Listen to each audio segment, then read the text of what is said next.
ಅಮೃತ ಬಳ್ಳಿ ಇದ್ರ ಬಗ್ಗೆ ತಿಳ್ಕೊಳ್ಳೋಣ. ಅದಕ್ಕೆ ಮುಂಚೆ ನಾನು ಟೆರೆಸ್ ಗಾರ್ಡನ್ ಅಲ್ಲಿ ಹಾಕಿದ್ದೀನಿ ಒಂದು ಅಮೃತ ಬಳ್ಳಿ ಪಾಟಲ್ಲಿ. ಅದ್ರ ಬಗ್ಗೆ ನೋಡ್ಕೊಂಡು ವಾಪಸ್ ಬರೋಣ.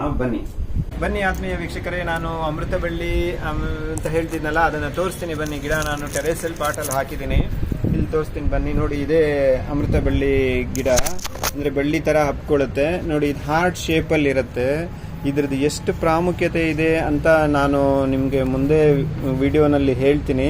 ಇದು ನಾನು ಆಗಲೇ ವಿಡಿಯೋದಲ್ಲಿ ಮುಂದೆ ಎಕ್ಸ್ಪ್ಲೇನ್ ಮಾಡ್ತೀನಿ. ನೋಡಿ, ಇದರ ಕಾಂಡ ಈ ಥರ ಇರುತ್ತೆ ನೋಡಿ. ಇದು ಇಲ್ಲಿ ಎಂಡ್ ಆಗಿದೆ, ಇದಿಷ್ಟಿದೆ.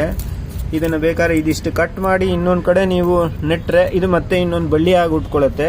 ಇದು ಇದೇ ಥರ ಹಂಗೆ ನೀವು ಎಲ್ಲೆಲ್ಲಿ ಹಾಕ್ತಿರೋ ಅಲ್ಲೆಲ್ಲ ಬರುತ್ತೆ. ಇದೇ ಥರ ಹಬ್ಕೊಂಡು ಎಲ್ಲಿ ಅದಕ್ಕೆ ಸಪೋರ್ಟ್ ಸಿಗುತ್ತೋ ಅಲ್ಲೆಲ್ಲ ಹಬ್ಕೊಳ್ಳುತ್ತೆ. ಇದು ಯಾವ ಥರ ಹಬ್ಕೊಳ್ಳುತ್ತೆ ಅಂದರೆ, ನೀವು ಒಂದೊಂದ್ಸರಿ ದೂರದಿಂದ ನೋಡಿದಾಗ ನಿಮಗೆ ಇದು ಅಮೃತ ಬಳ್ಳಿ ಗಿಡನೇನಾ ಅನಿಸ್ಬಿಡುತ್ತೆ.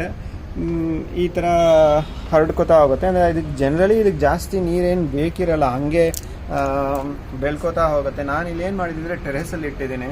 ಸೊ ಇಲ್ಲಿ ಡೈರೆಕ್ಟ್ ಸನ್ಲೈಟ್ ತುಂಬ ಇರುತ್ತೆ, ಆದರೂ ಇಷ್ಟು ಬರುತ್ತೆ. ನಾನು ಆ ಕಡೆ ಎಲ್ಲ ಇಟ್ಕೊಂಡಿದ್ದೀನಿ ಮುಂಚೆ. ಅದನ್ನೆಲ್ಲ ಇವಾಗ ಕಟ್ ಮಾಡಿ ಇವಾಗ ಕಟೇನ್ ಮಾಡ್ಕೊಂಡಿದ್ದೀನಿ. ಯಾಕಂದರೆ ತುಂಬ ಬೆಳೆಯುತ್ತೆ, ಅದ್ರ ಯೂಸಸ್ ತುಂಬ ಇದೆ. ಯಾಕಂದರೆ ನಾವು ನಮ್ಮ ನಿತ್ಯ ಬಳಕೆಗೆ ಅಷ್ಟೊಂದು ಯೂಸ್ ಮಾಡ್ಕೊಳ್ಳೋಕ್ಕಾಗಲ್ಲ. ಬಟ್ ಈ ಗಿಡ ಏನಂದರೆ, ನೀವು ಮನೆಯಲ್ಲಿ ಒಂದು ಅಲಂಕಾರಿಕ ವಸ್ತು ಆಗೂ ಇಟ್ಕೋಬಹುದು. ಒಳ್ಳೆಯದು ಇದು ತಲತಲಾಂತರದ ನಮ್ಮ ಆಯುರ್ವೇದ ಬುಕ್ಕಲ್ಲಿದೆ, ಎಲ್ಲದರಲ್ಲೂ ಇದೆ. ಅದು ಮುಂದೆ ಇನ್ನೂ ಡೀಟೇಲ್ಸ್ ಹೇಳ್ತೀನಿ. ಬಟ್ ಇನ್ನೊಂದು ಏನಂದರೆ, ಇದು ಇನ್ನೊಂದು ಕಡೆ ನಾನು ಹೋಗಿದ್ದಾಗ ಮನೆಯಲ್ಲಿ ಒಬ್ಬರು ಫ್ರೆಂಡ್ ಮನೆಯಲ್ಲೇ ನಾನು ನೋಡಿದೆ, ಇದು ಪಾಟಲ್ಲಿ ಇದು ಬೆಳೆಸಿದ್ರು ಮನೆಯಲ್ಲಿ. ಇದೇನು ಗಿಡ ಗೊತ್ತಾ ಅಂತ ಕೇಳಿದೆ, ಅವ್ರಿಗೆ ಗೊತ್ತೇ ಇರಲಿಲ್ಲ. Then after I said that ಇದು ಅಮೃತ ಬಳ್ಳಿ ಅಂತ ಹೇಳಿದಾಗ ಅವರು ಅದರ ಪ್ರಾಮುಖ್ಯತೆ ತಿಳ್ಕೊಂಡು ಅದನ್ನು ಅವರು ಯೂಸ್ ಮಾಡೋಕ್ಕೆ ಶುರು ಮಾಡಿದ್ರು. ಇದನ್ನು ನಾನು ಮೆಡಿಕಲ್ ವ್ಯಾಲ್ಯೂಸಲ್ಲಿ ನಾನೇನು ಹೇಳೋದಿಲ್ಲ. ಇದನ್ನು ಜಸ್ಟ್ ಜನರಲ್ ಇನ್ಫಾರ್ಮೇಷನ್. ನಮ್ಮ ಪೂರ್ವಜರು, ನಮ್ಮ ತಾತ ಅಜ್ಜ ಅಜ್ಜಿ ಅವರೆಲ್ಲ ಏನು ತಿಳ್ಕೊಂಡಿದ್ರು, ಹೆಂಗೆ ಯೂಸ್ ಮಾಡ್ತಿದ್ರು ಇದನ್ನು ಅಂತ ಮುಂದೆ ಹೇಳ್ತೀನಿ. ಇದೇ ಥರ ನೀವು ಯಾವುದೇ ಪಾಟಲ್ಲಿ, ಸಣ್ಣ ಪಾಟಲ್ಲೂ ಮನೆಯಲ್ಲಿ ಹಾಕೋಬೋದು. ತುಂಬ ಯೂಸ್ ಇದೆ ಇದು ಅಮೃತ ಬಳ್ಳಿ. ಮುಂದೆ ವಿಡಿಯೋನಲ್ಲಿ ನೋಡೋಣ ಬನ್ನಿ. ನೋಡಿದ್ರ ವಿಡಿಯೋ ಟೆರೆಸಲ್ಲಿ ತೆಗೆದಿರೋದು ಅಮೃತ ಬಳ್ಳಿ ನೋಡಿದ್ರಿ ಅಲ್ವಾ? ಈ ಅಮೃತ ಬಳ್ಳಿ ಅನ್ನೋ ಹೆಸರು ಯಾಕೆ ಅಂದ್ರೆ, ಪುರಾಣಗಳ ಪ್ರಕಾರ ಸಮುದ್ರ ಮಥನದ ಸಮಯದಲ್ಲಿ ಅಮೃತದ ಹನಿಗಳು ಭೂಮಿಗೆ ಬಿದ್ದಾಗ ಈ ಸಸ್ಯ ಬೆಳೆದಿತು ಅನ್ನೋ ಬಲವಾದ ನಂಬಿಕೆ ಇದೆ ರೀ. ಅದಕ್ಕೆ ಇದನ್ನು ಅಮೃತ ಬಳ್ಳಿ ಅಂತ ಕರೀತಾರೆ. ಇದು ಒಂದು ನಂಬಿಕೆ ಹಾಗೂ ಕತೆ ಮಾತ್ರ. ಓಕೆ, ಇದು ವೈಜ್ಞಾನಿಕ ಸತ್ಯ ಅಂತ ಭಾವಿಸಬೇಡಿ ಪ್ಲೀಸ್. ಆದರೆ ಈ ಕಥೆಯೇ, ಈ ಗಡೂಚಿ ಅಂತ ಹೇಳ್ತೀವಲ್ಲ, ಅಮೃತ ಬಳ್ಳಿಗೆ ವಿಶೇಷ ಒಂದು ಸ್ಥಾನ ಕೊಟ್ಟಿದೆ. ಇಲ್ಲಿ ನೋಡಿ, all through my videos I am clearly telling you that I don't do any medical claims. Okay, ಇದು ನಾನು ನಮ್ಮ ಅಜ್ಜಿ ಕಾಲದಿಂದ ಯೂಸ್ ಮಾಡಿದ್ದಾರೆ. ಅದು ಅವ್ರು ಏನು ತಿಳ್ಕೊಂಡಿದ್ರು ಅದನ್ನ ಮಾಹಿತಿಯನ್ನ ನಾನು ನಿಮ್ಮ ಜೊತೆ ಹಂಚ್ಕೊಳ್ಳೋದು ಅಷ್ಟೇ ನನ್ನ ಕೆಲಸ. ನಾನು ಯಾವುದೂ ಇದ್ರ ಉಪಯೋಗ ಮಾಡಿದ್ರೆ ಇದು ವಾಸಿ ಆಗತ್ತೆ, ಅದಾಗತ್ತೆ, ಇದಾಗತ್ತೆ, ನೋ ಅಂದ್ರೆ no. I don't do all those things. Okay, ಇದು ವೈದ್ಯಕೀಯ ಸಲಹೆ ಅಲ್ವೇ ಅಲ್ಲ ರೀ. ನಾನು I am not a trained. ಇದು ನನಗೇನು ಮಾಹಿತಿ ಗೊತ್ತಿದೆ ಅದು ಮಾತ್ರ ಹೇಳ್ತೀನಿ ಅಷ್ಟೇ. ಇದು ಕೇವಲ ಸಾಮಾನ್ಯ ಮಾಹಿತಿ ಅಷ್ಟೇ. ಇದೇನು ಗಡೂಚಿ ಅಂದ್ರೆ, ಅಮೃತ ಬಳ್ಳಿ ಅಂದ್ರೆ ಏನು? ಇದು ವೈಜ್ಞಾನಿಕ ಹೆಸರನ್ನಂತೂ ಆಲ್ರೆಡಿ ಹೇಳಿದ್ದೀನಿ, ಟೈನೋಸ್ಪೋರಾ ಕಾರ್ಡಿಫೋಲಿಯಾ ಅಂತ. ಇದು ಒಂದು ಹತ್ತುವ ಬಳ್ಳಿ ಸಸ್ಯ ಅನ್ಬೋದು. ಸಾಮಾನ್ಯವಾಗಿ ದೊಡ್ಡ ಮರಗಳ ಮೇಲೆ ಇದು ಹತ್ಕೊಂಡು ಹಂಗೆ ಬೆಳೆಯುತ್ತೆ ರೀ. ಇದರ ಎಲೆಗಳು ಹೃದಯಾಕಾರದಲ್ಲಿ ಇರುತ್ತದೆ. ಓಕೆ, ಇದು ತೋರಿಸ್ತೀನಿ ನೋಡಿ. ಅಲ್ಲಿ ತೋರಿಸಿದ್ರಿ, ನಾನು ನೋಡಿದ್ರಿ ನಾವು ನೋಡಿ, ಜಸ್ಟ್ ಹಾರ್ಟ್ ಶೇಪ್ ಅಲ್ಲಿ ಇರುತ್ತೆ ಇದು. ಓಕೆನಾ? ಮತ್ತು ಕಾಂಡ ಸ್ವಲ್ಪ ದಪ್ಪವಾಗಿರುತ್ತೆ. ನಾನು ಏನ್ ಮಾಡಿದ್ದೀನಿ, ಕಾಂಡ ಒಂದು ಸ್ವಲ್ಪ ಸಣ್ಣದೇ ತಗೊಂಬಂದಿದ್ದೀನಿ ತೋರ್ಸಕ್ಕೆ. ಅಲ್ಲಿ ನೋಡಿದ್ರೆ ವಿಡಿಯೋದಲ್ಲಿ ಅದು ಸ್ವಲ್ಪ ದಪ್ಪ, ಇದಕ್ಕಿಂತ ಇದ್ರ 2ರಷ್ಟು ಇರುತ್ತೆ ಕಾಂಡ ಅಷ್ಟೇ. ಓಕೆನಾ? ಇದನ್ನು ಭಾರತದಲ್ಲಿ ಗಡೂಚಿ ಅಂತೀವಿ, ಅಮೃತ ಬಳ್ಳಿ, ಅಮೃತವಳ್ಳಿ ಅಂತ ಬೇರೆ ಬೇರೆ ಬೇರೆ ಬೇರೆ ಹೆಸರಿಂದ ಕರೀತಾರೆ ರೀ. ಅಮೃತ ಬಳ್ಳಿ ಎಲ್ಲಂದ್ರೆ ಅಲ್ಲಿ ಬೆಳ್ಕೊಳುತ್ತೆ. ಓಕೆ, ಇದು ಹೆಚ್ಚಾಗಿ ಭಾರತ, ನೇಪಾಳ, ಶ್ರೀಲಂಕಾ ಮತ್ತು ದಕ್ಷಿಣ ಏಷ್ಯಾ ಪ್ರದೇಶಗಳಲ್ಲಿ ಸಹಜವಾಗಿ ಹಂಗೆ ಬೆಳ್ಕೊಳುತ್ತೆ ರೀ.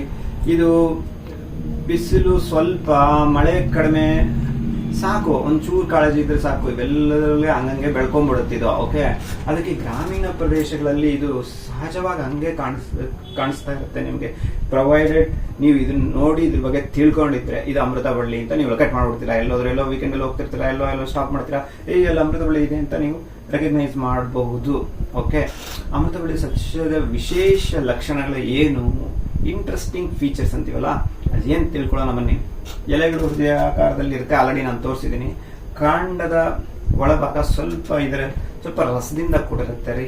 ಇದು ಬೇರೆ ಬೇರೆ ನೀವು ತಿಳ್ಕೊಬೋದು.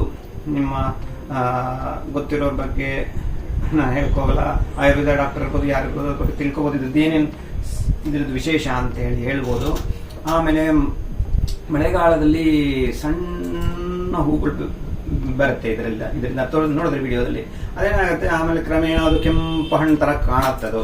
ಓಕೆ, ಇದು ಬೇರೆ ಸಸ್ಯಗಳಿಂದ ನೀರನ್ನು ಪೋಷಕಾಂಶಗಳನ್ನು ಎಳ್ಕೊಂಡು ಇದು ಬದುಕಲ್ಲ ರೀ. ಇದು ಇಂಡಿಪೆಂಡೆಂಟ್ ಆಗಿ ಬೆಳೆಯುವ ಗುಣ ಹೊಂದಿದೆ ಇದಕ್ಕೆ, ಅಮೃತಬಳ್ಳಿಗೆ.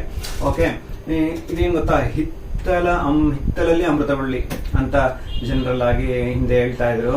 ಹಳೆ ಕಾಲದ ಪದ್ಧತಿನಲ್ಲಿ ಏನ್ ಗೊತ್ತಾ, ಹಳೆ ಕಾಲ ಓಕೆ, ಬಹಳಷ್ಟು ಮನೆಗಳ ಹಿತ್ತಲಲ್ಲಿ ಈ ಗಡೂಚಿ ಏನಪ್ಪಾ ಅಂದ್ರೆ ಇದು ಅಮೃತ ಬಳ್ಳಿ ಹಂಗಂಗೆ ಬೆಳ್ಕೊತಾ ಇತ್ತು. ಸದ್ಯ ಅಲ್ಲ, ಇತ್ತಾನೆ ಇತ್ತು ಅಂತ ಅನ್ಕೊಳ್ಳಿ. ಸಿಟಿನಲ್ಲಿ ನಮ್ಗೆ ಗೊತ್ತಿಲ್ಲ, ಬೇರೆ ಹಳ್ಳಿಗಳೆಲ್ಲ ಆರಾಮಾಗಿ ಇವತ್ತು ಇರುತ್ತೆ. ಮುಂಚೆನೂ ಸಿಟಿನಲ್ಲೂ ಎಷ್ಟೊಂದು ಮನೆಗಳಲ್ಲಿ ಹಿತ್ತಲಿರ್ತಾ ಇತ್ತಲ್ಲ, ಅವೆಲ್ಲ ಹಾಕೊಂಡಿರೋರು ಮನೆ ಪಕ್ಕದಲ್ಲಿ ಮರ ಇದ್ರೆ ಅದು ಹಂಗೆ ಬೆಳ್ಕೊಂಡ್ಬಿಡತ್ತೆ. ಇದೇನ್ ಗೊತ್ತಾ, ಹೆಚ್ಚು ಜಾಗ ಬೇಡ ರೀ, ಇದಕ್ಕೆ ಹೆಚ್ಚು ಕಾಳಜಿನೂ ಬೇಡ ರೀ, ವರ್ಷಗಳ ಕಾಲ ಬೆಳೆಯುತ್ತೆ. ಅದಕ್ಕೆ ಜನರಿಗೆ ಇದು ಇಷ್ಟವಾದ ಸಸ್ಯವಾಗಿ ಫ್ರೆಂಡ್ ಆಗ್ಬಿಟ್ಟಿದೆ. Okay, and it's in heart shape, it loves us. Okay, ಇದರದ್ದು ವ್ಯಾಲ್ಯೂಸ್ ತುಂಬಾ ಇದೆ. ಮತ್ತೆ ನೋಡೋಣ, ಮತ್ತೆ ಕಂಟಿನ್ಯೂ ಮಾಡೋಣ. Just a break. ಅಮೃತಬಳ್ಳಿ ಭಾರತ, ನೇಪಾಳ, ಶ್ರೀಲಂಕಾ ಹಾಗೂ ದಕ್ಷಿಣ ಏಷ್ಯಾ ರಾಷ್ಟ್ರಗಳಲ್ಲಿ ಅತಿ ಹೆಚ್ಚು ಬೆಳೆಯಲಾಗುತ್ತದೆ. ಭಾರತದಲ್ಲಿ ಅದರಲ್ಲೂ ಮುಖ್ಯವಾಗಿ ಕರ್ನಾಟಕದ ಪಶ್ಚಿಮ ಘಟ್ಟಗಳ ಪ್ರದೇಶ, ಮೈಸೂರು, ಧಾರವಾಡ, ಬೆಳಗಾವಿ, ಕಾರವಾರ ಹಾಗೂ ಮಂಗಳೂರು ಜಿಲ್ಲೆಗಳಲ್ಲಿ ಇದು ಹೇರಳವಾಗಿ ಕಂಡುಬರುತ್ತದೆ. ಹೌದು, ಭಾರತವು ಗಿಲೋಯ್ ಅಥವಾ ಗುಡೂಚಿಯ ಅತಿ ದೊಡ್ಡ ಉತ್ಪಾದಕ ಹಾಗೂ ರಫ್ತುದಾರರಲ್ಲಿ ಒಂದಾಗಿದೆ. ಮನೆಯಲ್ಲಿ ಬಳಕೆ ಅಂದ್ರೆ ಟ್ರೆಡಿಷನಲ್ ಅಂಡ್ ಜನರಲ್ ಯೂಸಸ್ ಹೇಳ್ತೀನಿ. ಕೆಲವು ಪ್ರದೇಶಗಳಲ್ಲಿ ಇದನ್ನ ಅಮೃತ ಬಳ್ಳಿಯನ್ನ ಅಡಿಗೆ ಮನೆಯಲ್ಲಿ ಬಳಸೋ ಪದ್ಧತಿ ಇದೆ ರೀ. ಏನ್ ಗೊತ್ತಾ, ತುಂಬಾ ಸ್ವಲ್ಪ ಪ್ರಮಾಣದಲ್ಲಿ ತರಕಾರಿ ಅಥವಾ ಸಾರು ಮಾಡ್ತೀವಲ್ಲ, ಸಾರುಗಳಲ್ಲಿ ಫ್ಲೇವರ್ಗಾಗಿ ಬಳಸೋ ಸಂಪ್ರದಾಯವೂ ಇದೆ.